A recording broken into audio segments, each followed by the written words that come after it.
So for this drill, we're going to be working on some pelvic tilts with the main goal of turning off muscles around our pelvis, our low back, and our abs.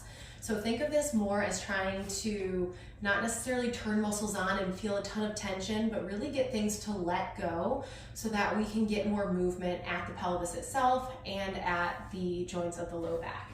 So all we're going to do is we are going to lay back and be in just a hook line position here. You can do this with shoes or without shoes. Either way, you want to feel your whole foot flat on the ground, and just make sure that your knees, hips, and feet are in a nice alignment. I don't want your knees super spread or your feet turned out and your knees forward. So trying to get everything in a nice alignment. And then from there, all I want you to start with is thinking about using no tension, almost like you're trying to not feel any muscles kick on as you do this. I want you to roll back until you feel a little bit more pressure on the upper side of the pelvis.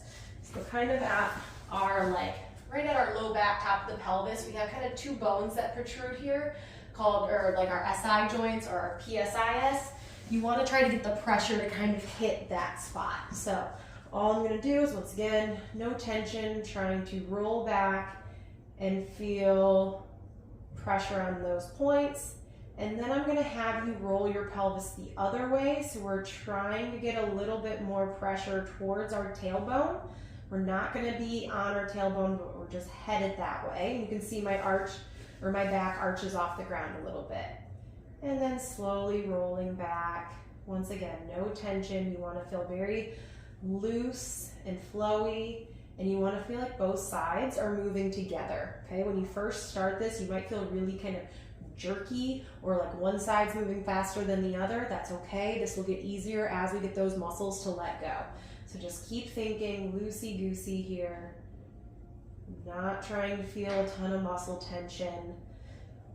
The common places you're going to feel muscle tension is when people are trying to rock back. They're going to grip their abs or maybe even squeeze their glutes, and we don't want that, okay? We should really have a nice, just chill stomach. Glutes are relaxed, and just trying to feel, like I said, that flowiness of the movement. All right, once you get that down, okay, all we're going to do is just add a little breath to it. And sometimes just the breath can help push us into a little bit more of an anterior tilt or a posterior tilt, depending on what we're going for. But for this one, what we're going to do is we are going to inhale as we tilt our pelvis forward. Trying to fill up our belly, even into our chest, and then exhale, rolling back.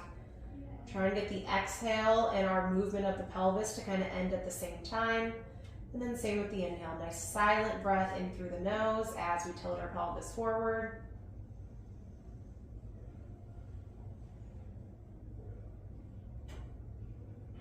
Exhale. As we tilt our pelvis back. Once again, very relaxed here. You don't want to feel a ton of tension, and if you are somebody with pain, we just want to go to the end range limits before hitting pain. As we get things to loosen up, you're going to be able to go farther and farther. It's not going to happen right away, but as you get better at this, you might find that even in one single session, you only go this far to start, and then by the end, you're going farther. Just know the main goal is no muscles are kicking on. You're really quite relaxed and just letting that pelvis rock. One thing I do want to say is think of your pelvis almost like a basketball on the ground. If you had a basketball on the ground and somebody just tapped it this way, it would just roll that way. And then somebody taps it back and it just rolls back. Okay, so nice and flowy, just like a basketball getting tapped back and forth on the ground. Do 10 of those, 15 of those, 30 of those if they feel good. Just do some nice quality ones, get everything to chill out, and your back will definitely feel looser.